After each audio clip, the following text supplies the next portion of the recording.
Assalamualaikum warahmatullahi wabarakatuh. Rekan-rekan, selamat datang di tutorial arsitektur dan organisasi komputer bersama saya Benny. Nah, kali ini kita akan membahas tentang apa itu cache memory, register memory, kemudian ALU dan CO ya. Pada video sebelumnya yaitu pembahasan mengenai Central Processing Unit, kita sudah berbicara tentang banyak hal yang mana itu hanyalah pengenalan awal dari komponen-komponen yang ada di dalam CPU. Ya, komponen di dalam CPU kan ada memory unit, kemudian ada ALU, ada CU, kemudian ada clock, ada instruction set, ada system bus gitu ya. Nah, sekarang pada tutorial ini akan saya bahas lebih lanjut mengenai apa itu cache memory, register, ALU dan CU. Sedikit lebih dalam dari pembahasan sebelumnya. Langsung saja kita masuk ke slide pertama, yaitu hierarki memori komputer. Nah, teman-teman yang memiliki komputer ya, komputer itu tidak mesti sebuah perangkat laptop atau perangkat komputer biasa desktop, nggak mesti. Smartphone itu pun bisa dikategorikan sebagai komputer. Kemudian tablet dan lain sebagainya juga bisa dikategorikan komputer. Karena apa? Karena dia bisa melakukan komputasi dan melakukan operasi algoritma, gitu ya. Ya, yang memiliki komputer, perangkat komputer, kiranya familiar ya dengan memori. Apa itu memori? Memori smartphone misalnya, memori komputer, memori tablet dan lain sebagainya. Bahwasanya perangkat komputer kita itu memiliki memori ya teman-teman.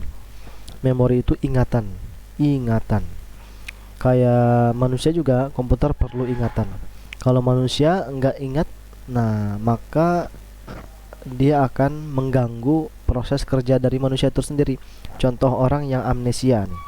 Seseorang yang amnesia dia akan terganggu kehidupannya ya kan, tidak bisa mengenal keluarga, teman dan lain sebagainya, tidak mengingat pekerjaannya, bahkan mungkin lupa akan jati dirinya dan itu berbahaya.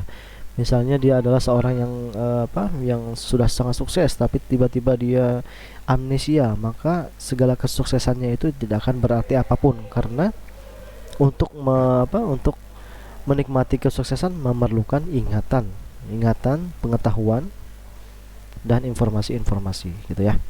Maka komputer juga bukan wajib sih, memang harus ada harus ada memorinya. Memori dari komputer itu gunanya untuk apa? Pertama, untuk menyimpan data yang akan diproses. Yang kedua adalah menyimpan data hasil proses. Ya, menyimpan data hasil proses dalam jangka waktu yang lama, gitu. Nah, kita menggunakan komputer itu kan bisa untuk apa? Untuk menyimpan video. Orang yang suka download video tuh, kalau komputernya nggak bisa menyimpan video, yang ya buat apa gitu kan menggunakan komputer? Karena komputer itu keberfungsian yang sangat penting darinya adalah kemampuan dia menyimpan data dalam waktu yang lama. Komputer itu bisa menyimpan data dengan sangat detail daripada otak manusia. Contohnya, sebuah film yang direkam berpuluh-puluh tahun yang lalu bisa diputar kembali dengan komputer.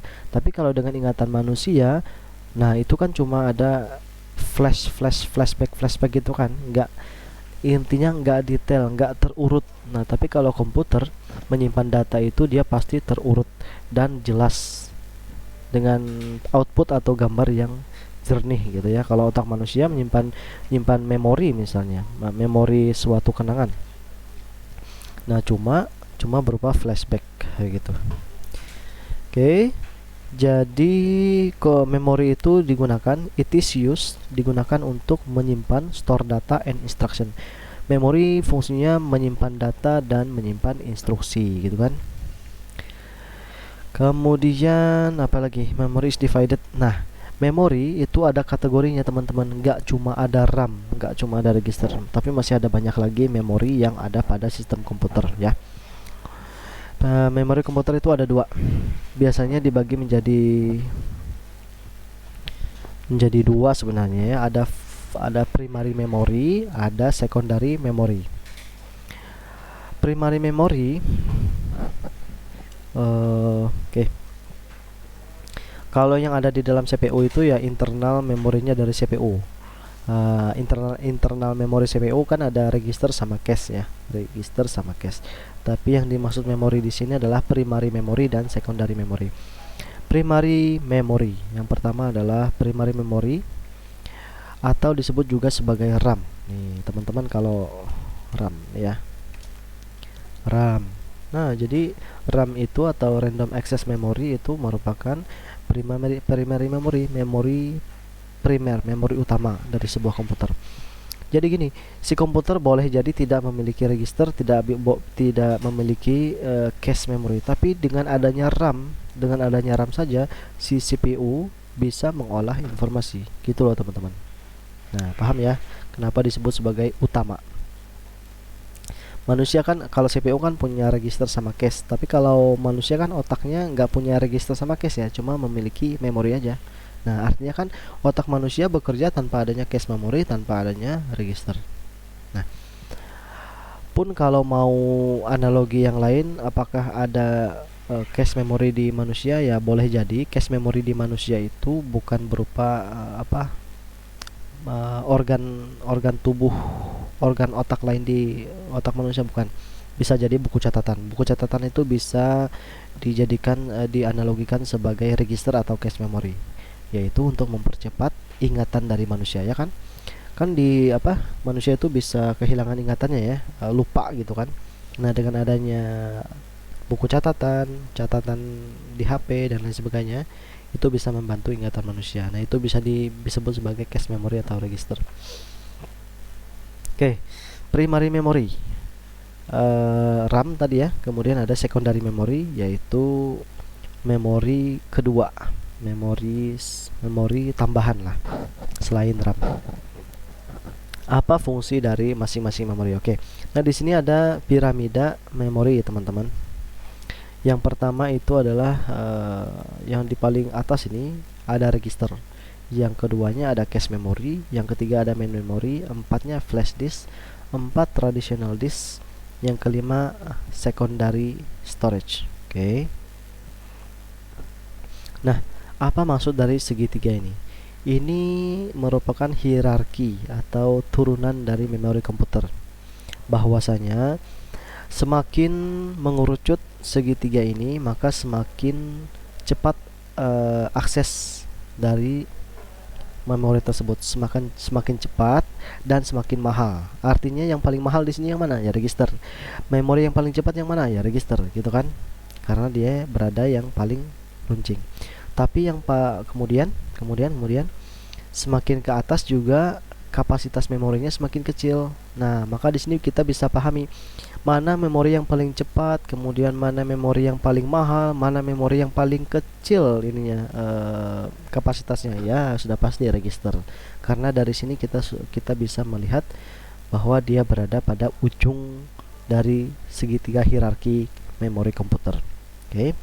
Kemudian semakin ke bawah berarti memori tersebut semakin lambat, semakin murah, semakin besar kapasitas penyimpanannya. Nah, sehingga kita bisa tahu dari hierarki ini mana memori yang paling besar kapasitasnya, yang paling murah, kemudian yang paling lambat. Nah, ya ada yang paling di sini ya, yang ada di sini. Nah, sekarang kalau register, cache memory sudah tahu ya, RAM juga tahu, primary memory. Kalau flash disk, nah itu untuk USB flash disk, teman-teman pasti tahu ya. Kemudian untuk traditional disk nih seperti hard disk, SSD itu tergolong traditional disk. Kalau yang remote secondary ini bisa, flash disk ini bisa juga kayak floppy disk drive, floppy disket ya, disket. Kemudian CD-ROM, DVD-ROM bisa juga. Kemudian untuk remote secondary ini adalah misalnya kayak cloud computing, kayak Google Drive lah ya, Google Drive, kemudian Dropbox. Nah, itu dia lokasinya bisa ada di remote, itu kan terpencil nih. Remote itu artinya terpencil, berarti dia tidak berada di dalam sistem komputer kita, dia berada jauh dari komputer kita. Kayak Google Drive itu kan dia berada di servernya Google. Nah, gitu. Maka Google Drive itu termasuk kategori remote secondary storage. Oke. Register memori internal dari CPU adalah register dan cache. Kemudian memori utamanya berupa RAM. Kemudian memori sekundari atau memori keduanya, memori penyimpanannya adalah ini, flash disk, traditional disk, dan remote secondary. Oke. Oh ya, saya lupa. Jadi cache memory dan primary memory ini bersifat volatile. Artinya kalau ada data-data yang tersimpan di register, di cache, dan di main memory, maka ketika listrik mati atau komputernya mati, data-data yang tersimpan tersebut akan hilang, ya. Sedangkan untuk secondary memory, untuk flash disk, traditional disk, hard disk, SSD itu sifatnya non volatile. Artinya semua data yang tersimpan di sini akan bertahan dengan sangat lama, mau puluhan tahun bisa aja datanya nggak hilang, ratusan tahun bisa jadi ya kalau terawat dengan baik. Nah, maka sifat dari main memory sama internal memory CPU itu volatile, kalau yang secondary memory itu non volatile. Nah, artinya meskipun main memory sama memory register dan cache ini cepat, dan ya cepat lah, mampu menghasilkan pemrosesan yang sangat cepat dibandingkan secondary memory, akan tetapi keunggulan secondary memory adalah data yang disimpan itu bisa bertahan sangat lama, gitu ya. Saya kira teman-teman paham. Oke, ini dari hierarki memori. Nah, saya lupa di awal tadi menyampaikan bahwa video ini juga merupakan bagian dari kuliah pengganti kedua ya, mahasiswa saya. Maka di sini akan ada 3 pertanyaan lagi saya kasih, sama seperti di video sebelumnya. Oke, saya sebutkan aja pertanyaan pertama. Apa yang rekan-rekan pahami tentang primary memory dan secondary memory? Berikut sebutkan contohnya, ya. Jadi penjelasannya itu berdasarkan pemahaman dan bahasa teman-teman aja, nggak usah sesuai dengan yang saya jelaskan tadi ya. Sesuai pemahaman teman-temannya, kerjakan dengan tulis tangan dan nanti kumpulkan di Google Classroom. Selanjutnya adalah cache memory. Tadi harusnya nih register ya. Register dulu deh. Memori pertama dari sebuah komputer yang paling cepat dan yang paling mahal adalah register memory. Memori register ini berada di dalam prosesor ya, di dalam CPU. Jadi dia register are storage locations within the circuit of the CPU. Nah, penyimpanan yang berada di dalam sirkuit CPU, di dalam komponen, di dalam rangkaian prosesor. Register itu sangat cepat, yang paling cepat di antara semua memori. Dia menggunakan penyimpanan atau pemrosesan 32 atau 64 bit. Nah, jadi besarnya register itu cuma 32 bit atau 64 bit. Analoginya gini, kalau si hard disk bisa menyimpan data ber-GB atau terabyte, tapi kalau register itu paling bisa menyimpan data 64 bit. Atau contohnya 64 bit tuh gini, register cuma bisa menyimpan data 64 huruf aja, gitu ya. Cuma bisa menyimpan 64 huruf. Hurufnya pun cuma 0 dan 1 ya, nggak bisa menyimpan jumlah yang 1 MB, nggak bisa. Cuma bisa 64 bit.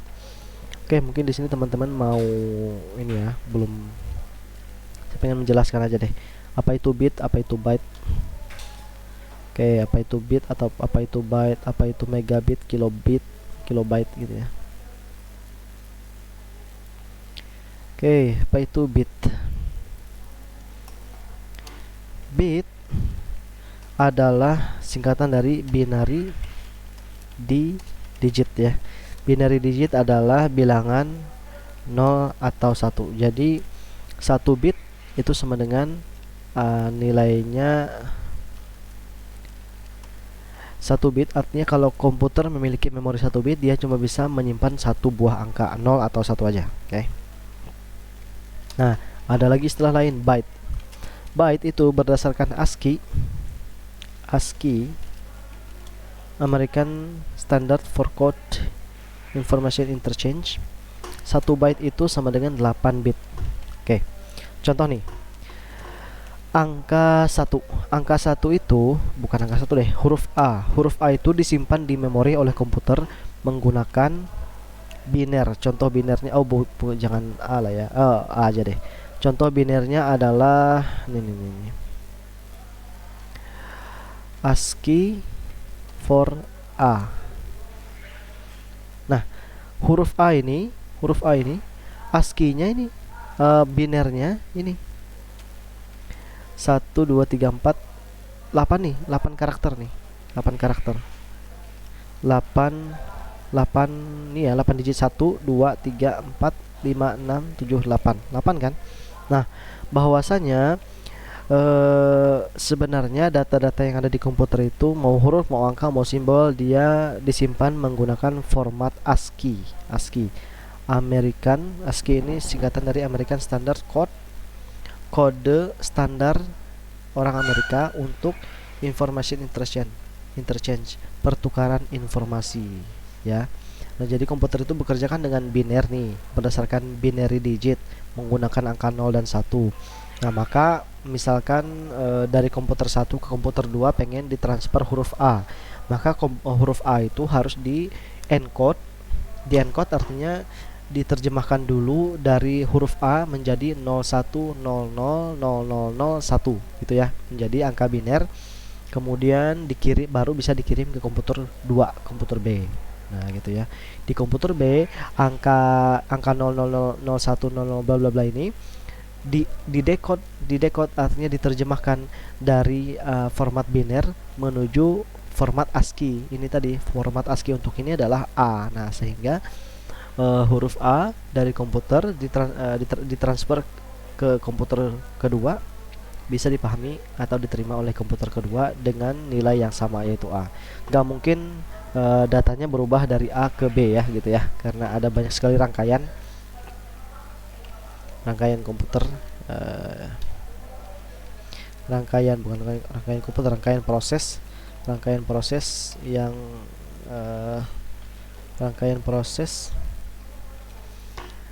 untuk error handling ya, sehingga untuk error itu dari A ke B, A berubah menjadi B itu jarang sekali. Oke, kemudian ada kilobyte dan kilobit ya. Jadi kilobyte tuh gini tulisannya, kilobyte. Kalau kilobit, ada kilobyte, ada kilobit. Ini singkatannya K besar, B kecil, P S, kilobit per second. 1 kilobit berapa? Ya 1000 bit, ya kan? Kalau 1 kilobyte itu 1000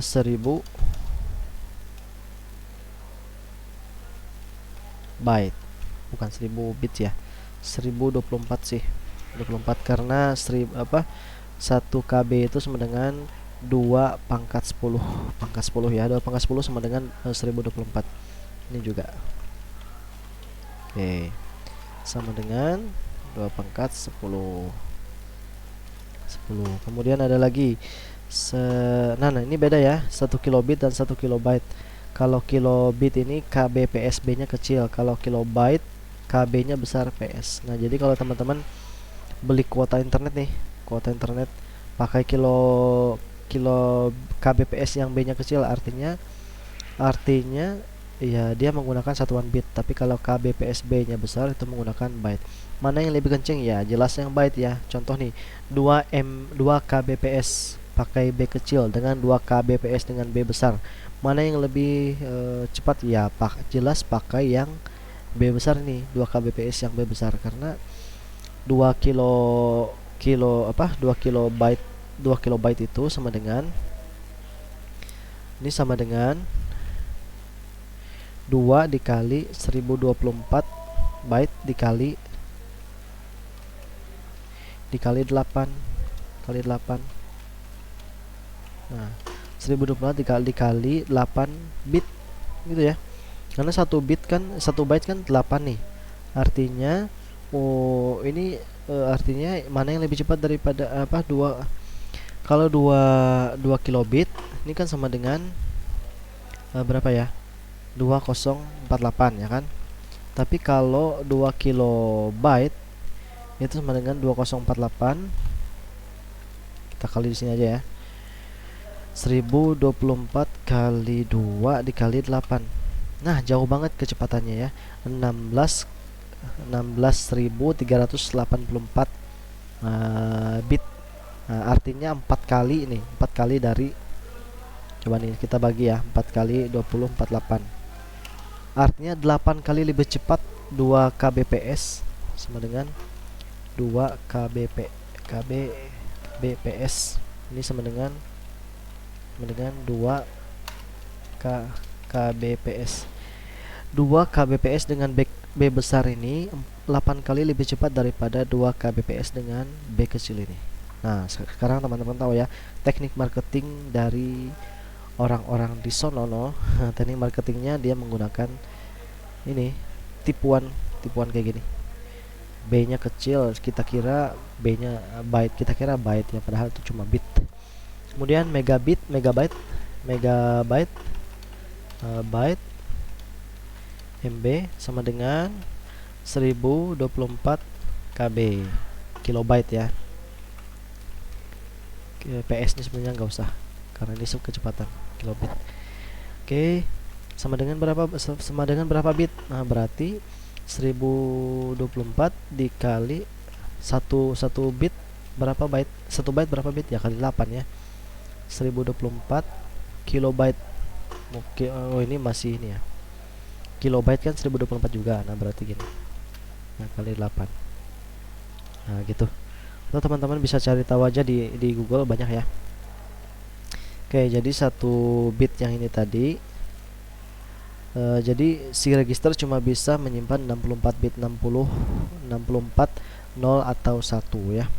Kemudian jenis-jenis register. Nah, jenis-jenis register tuh ada jenisnya ya. Ada register apa? General purpose register. Oke, ini register nih. R0 sampai RH ini 16 ya. R16 nih itu disebut sebagai general purpose register. Kalau teman-teman pernah belajar bahasa SMD, saya yakin teman-teman paham atau apa itu R0, R1, R2 dan lain sebagainya.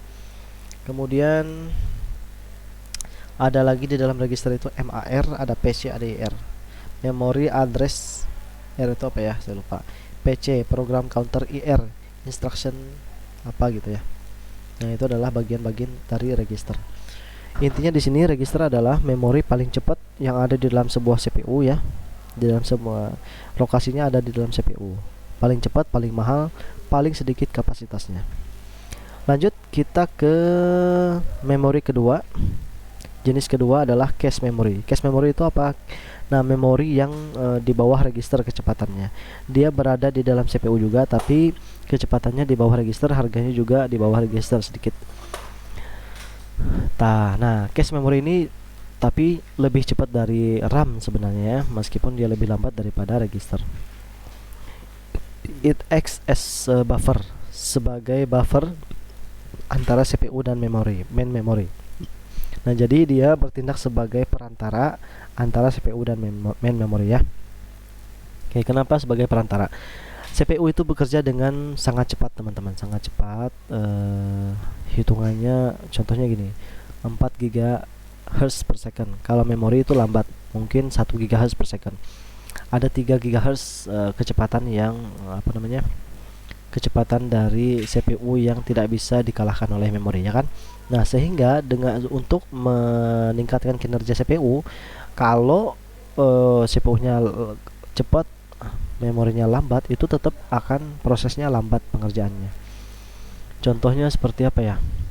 Contoh ada 2 orang nih, satu orang mengerjain tugas cepat, satu orang ngerjain lambat, dan dua-duanya harus mengumpul secara bersama-sama tugasnya, atau ya secara bersama-sama. Otomatis orang yang cepat ini dia tetap akan mengumpulkan dengan waktu yang sama dengan orang yang mengerjakan lambat, ya kan? Karena mereka harus sama-sama mengumpulkan tugasnya di waktu yang secara bersamaan. Nah, itu artinya seberapa cepat pun CPU kita, kalau main memorinya lambat, ya nggak akan bisa meningkat kinerja komputer kita. Maka harus ada teknik cache memory ini supaya apa? Supaya kecepatan dari pemrosesan itu bisa lebih cepat, meningkat lah maksudnya. Oke, dari cache memory ke main memory, data itu ditransfer menggunakan blok ya, blok. Jadi misalkan ada blok-blok ini, blok data ya. Nah, tapi kalau dari cache ke CPU ditransfer menggunakan word. Contohnya gini. Contohnya adalah mana yang lebih cepat antara dua kasus ini. Satu ya, apa tadi? Satu, ketika kita mengirim barang melalui all shop, misalnya apa ya? Ya all shop lah. All shop, barang barangnya dikirim melalui pos misalnya ya, pos. Kemudian diserahkan ke kita. Nah, mana yang lebih cepat? Apakah nih kasus pertama, si tukang pos menyuruh penggunanya mencari sendiri barang-barang yang ada di truk penyimpanan. Nah, itu ibaratnya blok lah ya. Blok itu ibaratnya truk penyimpanan yang menyimpan semua barang yang dikirim saat itu. Pembeli disuruh mencari di situ. Apakah lebih cepat daripada pembeli disuruh mencari di dalam sebuah kotak kecil, artinya word. Jadi si tukang pos memberikan kotak kepada si pembeli. Nah, ini barang-barang kamu ada di dalam sini, tapi bercampur dengan barang yang orang lain. Cari barang kamu di sini ya. Kotaknya ukurannya kecil kok, nggak sampai kayak kotak ini aqua gelas gitu kan misalnya. Nah, mana yang lebih cepat, mencari paket di dalam truk tersebutkah atau mencari paket di dalam kotak aqua gelas? Ya jelas mencari paket di dalam aqua gelas ya kan. Makanya di sini cache memory ini juga fungsinya sama, untuk untuk menyimpan data yang harus diproses oleh CPU. Data-data penting di sini lebih cepat dicari oleh CPU daripada mencari gudang datanya. Nah, ini adalah gudang data memori itu. Kalau cache itu adalah kotak yang berisi data-data yang penting aja. Nah, kayak gitu maksudnya teman-teman. Nah, di sini adalah keuntungan menggunakan cache memory.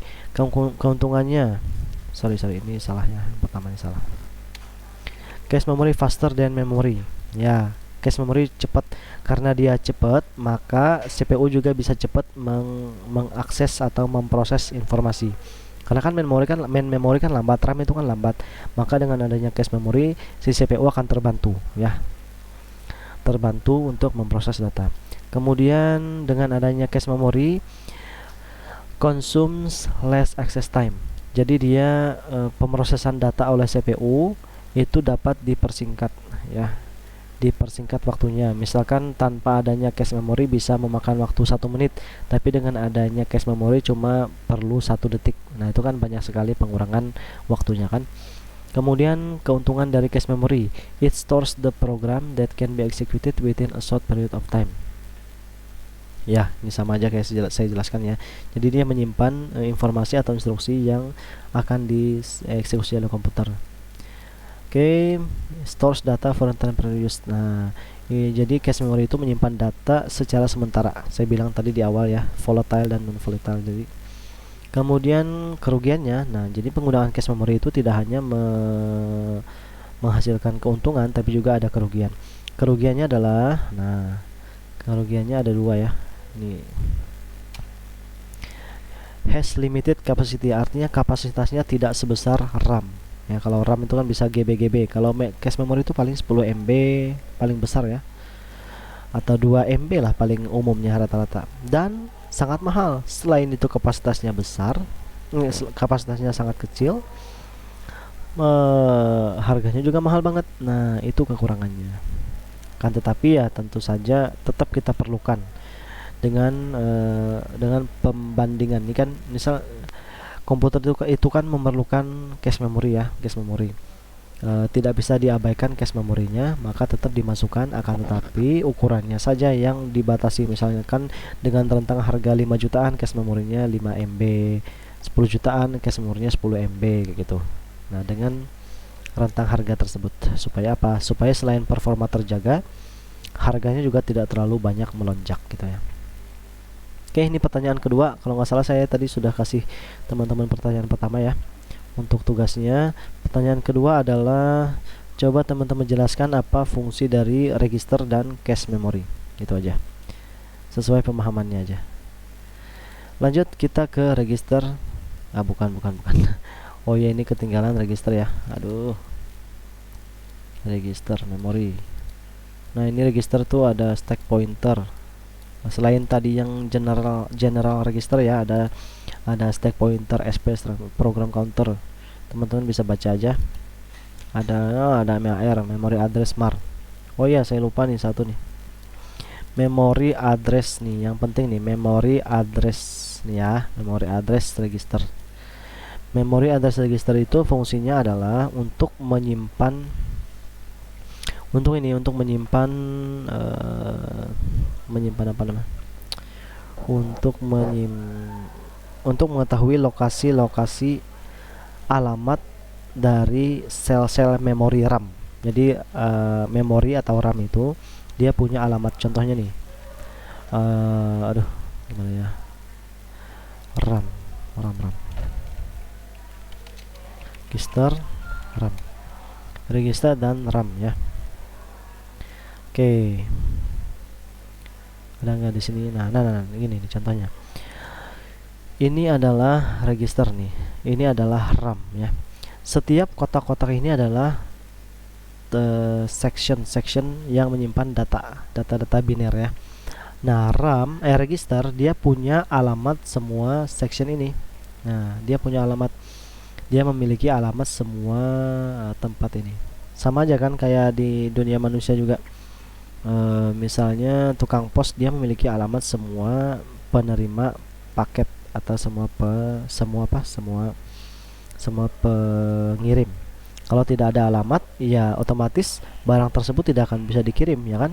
Sama seperti register ini dia harus memiliki alamat memori. Kalau memori ada yang sectionnya tidak bisa dialamatkan oleh register, maka section tersebut tidak bisa digunakan oleh si komputer ya. Contoh nih, contoh nih, ada teman-teman mungkin pernah dengar istilah CPU 16 bit, 32 bit dan 64 bit. Itu apa sih maksudnya? Nah, maksudnya apa? Maksudnya adalah bahwa pada misalnya 1 milisecond si komputer bisa, kalau 8 bit ya, si komputer bisa mengolah 8 bit data secara langsung. Nah, misalkan kalau 16 bit berarti 16 bit, 16 data itu bisa dioperasikan secara langsung. Kalau 32 bit berarti 32 data bisa diproses secara langsung pada 1 milisecond. Kemudian pada 64 bit berarti 64 data bisa diproses langsung pada 1 milisecondnya, milidetik. Apa maksudnya itu? Apa contoh nih perbedaan 32 bit dan 64 bit. Nah, apa sih yang dimaksudnya? Nah, komputer dengan 64 bit dan 32 bit mana yang lebih cepat? Otomatis yang 64 bit ya kan? Karena lebih banyak data yang bisa diproses pada komputer CPU yang 64 bit daripada yang 32 bit. Contoh aja, ada dua orang nih. Satu bisa makan donat 2 sekaligus, yang satu bisa 5 sekaligus. Mana yang paling cepat menghabiskan donat? Ya, yang bisa 5 sekaligus. Ya, bener ya.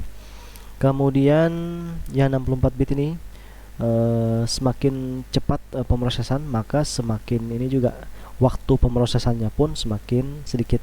Kalau dengan menggunakan prosesor 32 bit memerlukan 1 detik, maka dengan 64 bit ini cuma memerlukan waktu pemrosesan, waktu eksekusi 64 bagi 32 berapa? 2 ya. Berarti separuh dari 32 bit. Artinya 0,5 milidetik ya. Misalnya 32 bit itu 1 detik. Berarti yang 64 bit itu cuma memerlukan 0,5 detik, setengah detik ya. Lebih cepat daripada, artinya 2 kali lipat lebih cepat daripada 32 bit. Nah, kemudian yang penting juga nih, bit-bit ini 8 bit, 16 bit, 64 bit, 32 bit ini yang penting di sini bahwa kalau prosesor 32 bit dia cuma bisa mengakomodir, mencatat alamat memori ini, MAR ini, dia cuma bisa mencatat alamat memori ini sebanyak 4 GB. Sedangkan kalau yang 64 bit itu bisa sampai 16 exabyte. Kenapa begitu? Nah, karena gini, MAR kan ada tadi komponen MAR ya, Memory Address Register nih. Ini bertugas mencatat lokasi-lokasi yang ada di memori. Cara kerjanya gimana? Berapa jumlah memori yang bisa dicatat? Jumlah memori yang bisa dicatat itu adalah 2 pangkat berapa bit prosesornya, misalnya 32 bit. Nah, 2 pangkat 32 itu berapa? Bentar ya, coba kita cari di sini deh. 2 pangkat 32. Nah, sama dengan 42 ini. 42 ini adalah 429. Ini kilobyte. Ini megabyte. Ini gigabyte, ya kan? Kan tadi sudah kita pelajari mana 1 byte. 1 byte itu 1000, ya kan? Kemudian nih, berarti ini 1 megabyte. Berarti ini kemudian di sini adalah 1 gigabyte. Nah, ini adalah 4 nih. Berarti ini adalah 4 gigabyte. Maksimal prosesor yang 32 bit itu cuma bisa menghasilkan menyimpan data 4 GB. Ini limit batasannya. Tapi kalau yang 64 bit berarti 2 pangkat 64 sama dengan berapa data yang bisa disimpan? Nah, lebih di atas tera ya, di atas, jauh banyak di atas tera. Oke, 2 pangkat 64. Nah, ini kilobyte, megabyte, apalagi gigabyte, terabyte tuh. 1000 tera. 1 tera nih, 1 tera, 1000 tera. 18 juta terabyte. Nah, atau 18 juta terabyte itu disebut sebagai exabyte. Nah, 1 juta, 18 juta di atas terabyte ya. Artinya 18 juta terabyte, banyak sekali ya. Perbedaannya 18 juta dibagi berapa tuh? Dibagi 4000 ya tadi ya. Sangat banyak sekali. Nah, artinya jumlah bit dari CPU ini menentukan juga berapa jumlah RAM yang bisa diakomodir oleh si CPU tersebut ya. Kalau menggunakan CPU 32 bit cuma bisa 4 GB, tapi kalau 64 bit jauh lebih banyak, yaitu 16 exabyte, 18 juta terabyte gitu ya. Oke, saya kira gitu teman-teman. Kemudian cache memory tadi sudah ya kalau nggak salah. Cache memory sudah. Oke, cache memory sudah. Nah, kemudian kita akan mengenal arithmetic logic yang lebih dalam lagi. Pada video sebelumnya sudah disinggung sih, arithmetic logic unit ini adalah komponen CPU yang berfungsi mengoperasikan atau mengeksekusi instruksi aritmatika seperti penjumlahan, pengurangan, kali dan bagi, juga logika, yaitu percabangan dan lain sebagainya. Nah, di sini ada sirkuit alunya. Jadi alu ini merupakan sirkuit yang benar-benar ada fisiknya ya, komponen elektroniknya. Contoh dari alu ini nih, ada arithmetic unit dan logic unitnya. Lah, ini apa? Simbolnya seperti ini ya, simbol dari alu. Jadi komponen aritmatika dan komponen logika itu berbeda. Ada dua komponen yang berbeda, tapi tetap sebutannya satu ya. Maksudnya dalam satu kesatuan, yaitu alu. Oke. Kemudian alu bisa melakukan operasi dasar, addition, penambahan ya. Kemudian pengurangan, increment itu artinya menambahkan satu ya setiap satuan waktu. Contoh misalnya nilai awal adalah 1, maka dengan menggunakan increment maka nilainya akan dinaikkan menjadi 2, diincrement lagi menjadi 3, diincrement lagi menjadi 4 ya, naik penjumlahannya naik 1 per satuan waktu, per detik misalnya ya. Kalau decrement ya pengurangan, kebalikan dari increment, mengurangi 1 per satuan waktu. N artinya logika N, or, exclusive or, ini sudah kita bahas juga ya di kelas. Kemudian shift function, ya ini nggak perlu kita bahas. Oke. Kemudian di sini ada control unit. Nah, control unit tadi fungsinya di video sebelumnya sudah saya jelaskan juga, kayaknya nggak perlu dijelaskan lagi ya. Nah, sudah aja. Oke, nah teman-teman, tugas ketiganya, soal ketiganya adalah Coba jelaskan sesuai dengan pemahaman rekan-rekan fungsi dari ALU dan CU, gitu aja.